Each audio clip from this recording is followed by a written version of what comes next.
In my career before I retired, I was a trained scientist. There's not a lot of concrete, objective evidence for the existence of the supernatural, gods, or spirits.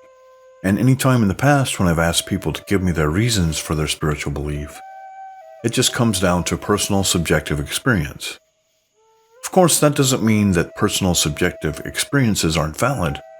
It's just that you'll have a hard time convincing others to accept your own personal experiences as absolute truth if they haven't had a similar experience.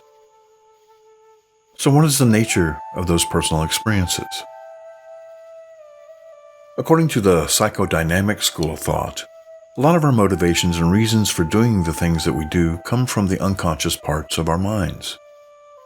Have you ever done something and then asked yourself, now why did I do that? If you have, then you've experienced the power of your own unconscious mind at work. There was a psychodynamic theorist named Carl Jung. Dr. Jung believed that some parts of our unconscious minds are hardwired to recognize certain symbols, just like birds are born with a migratory instinct without ever having to learn how to migrate. This hardwiring causes us all to recognize things that Jung called archetypes. Archetypes are symbols that have special significance and meaning. Jung believed that there was a group of archetypes that all humans are born with. He called this group of archetypes shared by all humans the collective unconscious. This special group of archetypes was common to all cultures he observed everywhere on Earth, in their mythologies, their legends, and their histories. Since these symbols occurred worldwide in all cultures, Jung believed that they had to be inborn rather than learned. An example of one of these inborn archetypes would be the sacred tree or the tree of life. The Bible speaks of the tree of knowledge. Druids talk about the tree of life. Buddhists believe that Buddha received enlightenment under the lotus tree. Native Americans have the tree at the center, or the tree of life as they call it. And Norse mythology talks about the world tree, or the tree at the center of the world, Yggdrasil. All the cultures Jung studied have some legend or myth of the sacred tree. Some of these archetypes have a great deal in common with all the gods of different cultures. Jung believed that our gods were projected onto these archetypes. The gods may or may not exist in reality, but they most certainly exist as archetypes within our own mind. Could it be that our personal God or spiritual experiences are the result of our getting in contact with our own God archetypes? I don't claim to speak for all pagans, but when I speak of magic, I recognize it as getting in contact with the archetypes of my own unconscious mind. By exploring these aspects of myself, I allow my unconscious motivations to come to the surface. I come into contact with my deeper, inner, and hidden motivations for my actions and feelings. Freud believed that dreams were the golden road to the unconscious mind. By exploring the symbols in our dreams, we learn more about our unconscious desires. I keep a dream journal that helps me in this endeavor. Whenever I have a particularly vivid dream, I write it down to mull over later. I also think that forms of divination such as tarot cards, runes, palm readings, scrying, and other things like that allow us to get in touch with the other aspect of ourselves, that unconscious or collective unconscious aspect. The brain is an amazing machine. Although we take in about 2 billion bits of information per second, we're only consciously aware of about 4,000 bits of that information per second. The rest of this information gets stored in our unconscious minds, available but not readily accessible to our unconscious. If we could tap into that power, what could we accomplish? I personally think that if there's anything at all to psychic phenomena, this is the source. Is a tarot card reader who gives an accurate reading really predicting the future? Or is she just getting in touch with the wealth of information stored just beyond the conscious level of our minds?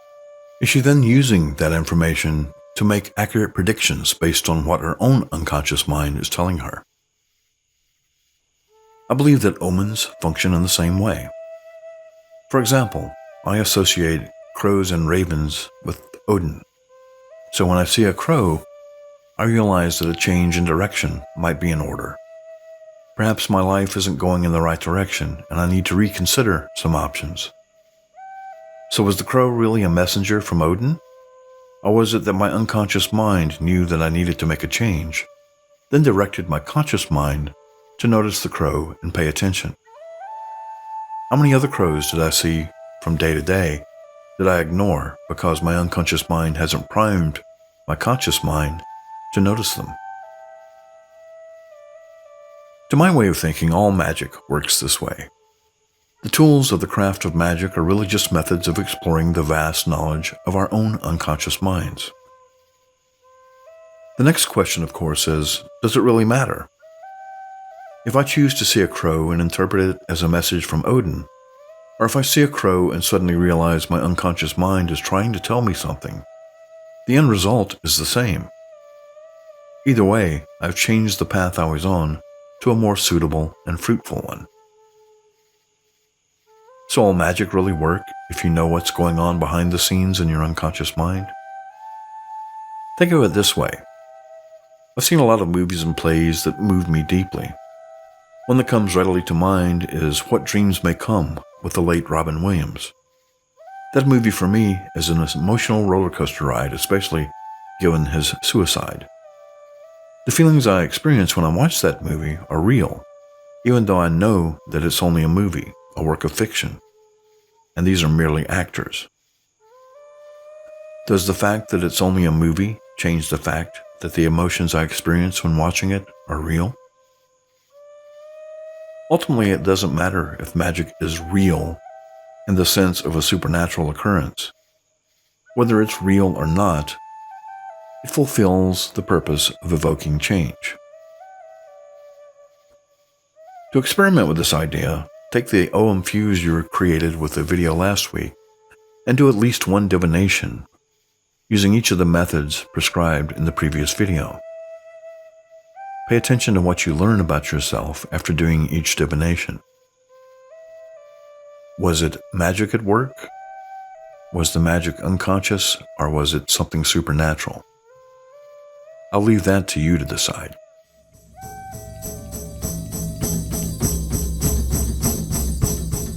Hi, this is Shenka. Thanks for watching. If you're enjoying these videos, don't forget to subscribe and click on that little bell icon so you're informed when we release a new video. We try to release a new video at least once a week. And if you're interested in the Black Mountain Druid Order, you can visit our website at blackmountaindruidorder.com. You can also learn more about me, my books, and my music at shenkaskane.com.